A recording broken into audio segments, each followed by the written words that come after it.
Hey, good morning everyone. It is May 30th, 2022. It's Memorial Day. So I hope everyone's having a good time this weekend with friends or family or even by yourself out hiking in the woods, which I have spent many Memorial Days doing myself. But today we're in the shop. And so this workbench top right here, it's clamped up.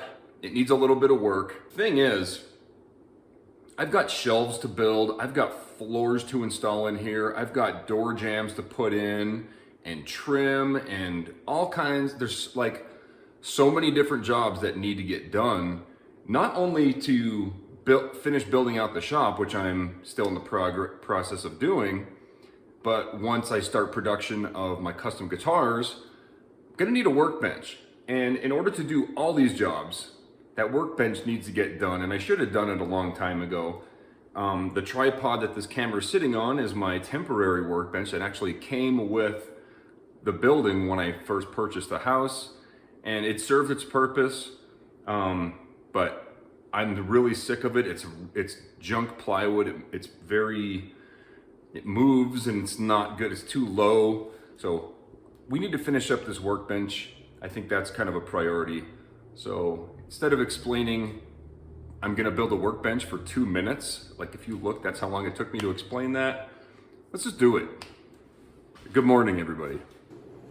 All right, so we'll start by taking all these clamps off.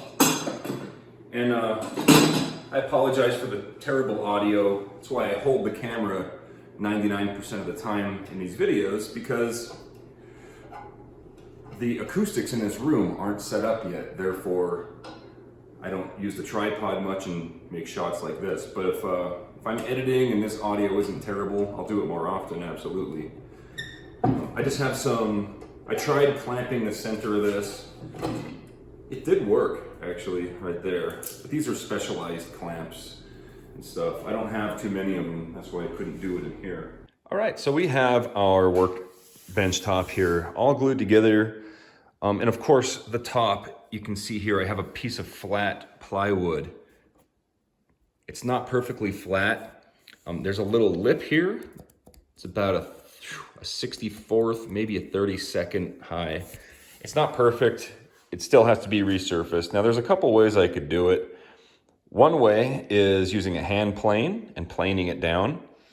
The other way is using a router and surfacing bit and building a sled and, you know, a fence and everything, so I can just plane it perfectly.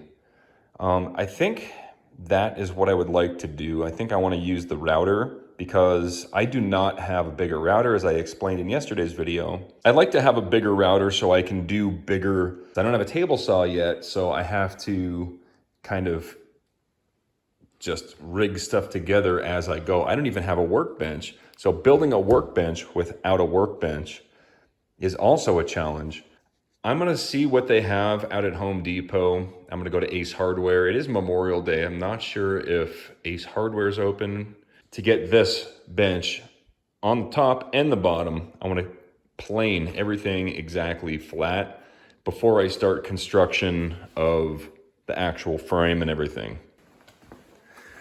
So another brilliant commenter is like, just use magnets. Just attach this and use magnets. What an awesome idea. Look at that. It works. Now, of course, I'm not going to leave it like that. If I do decide to keep it like this, which I don't see a problem, I love using magnets, I'm actually going to drill a hole and inlay these magnets right into the machine so there's no gap. But yeah, that's pretty sturdy too. That ain't coming off of there. And that's only 2 little 1/4 inch magnets, 1/4 inch by 1/8 inch neodymium magnets. I'll just drill a hole here and super glue them in. Thanks for the tip. Saved a lot of money, and it's actually an upgrade if you ask me. Sweet. All right, I just have a drop of super glue on the end of a toothpick here just to make a protective coating, because these neodymium magnets are brittle, and it'll hold it in place. And then I'll give it a second and third coat even, just to be sure. And not only that, I'm gonna take super glue and put it right here as well, just to make it less damaging to the magnet.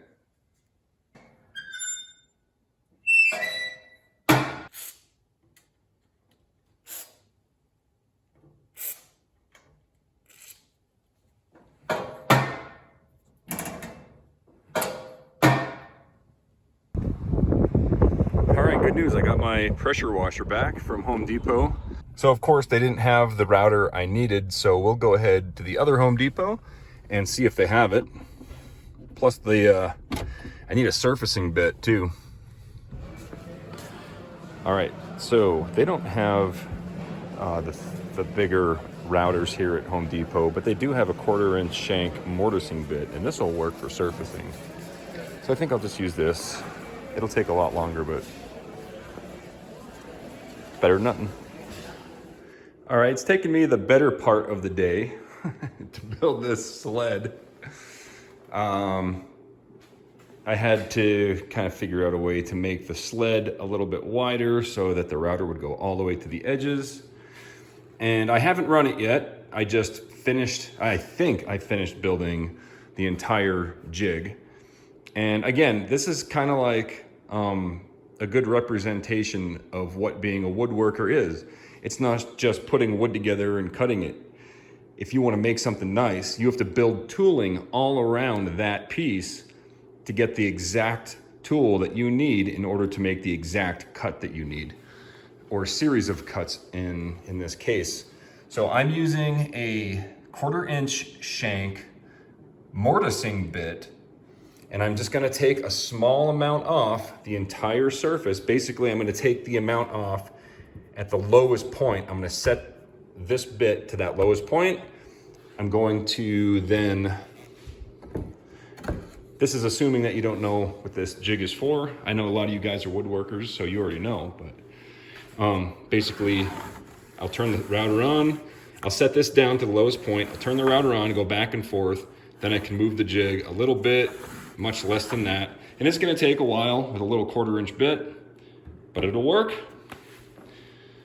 All right, let the sawdust creation begin.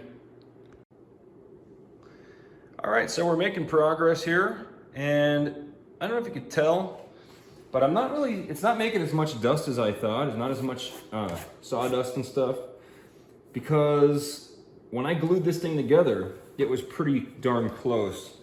But you can see right here, you can see the shadow especially, the high points that I'm taking off. And yeah, it's going along pretty easily. This works really good. So saved a bunch of money. Here's all the sawdust. It's not a lot. So yeah, not too bad.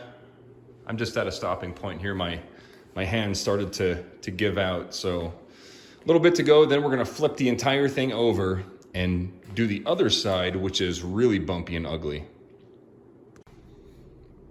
All right, so I'm happy with it.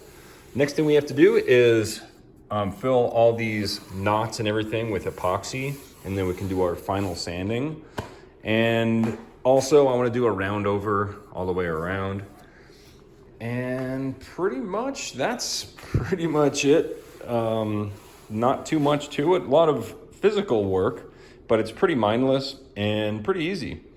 This thing is extremely heavy. Maneuvering it around once I get the frame built is gonna be a little tricky, but in the meantime, I can actually work right on these two sawhorses because this thing is not moving anywhere. So anyway, it's Memorial Day, it's 5 o'clock, it's quitting time, so I hope you guys enjoyed today's video. If you did, let me know in the comments, and I'll see you tomorrow. Thanks for watching.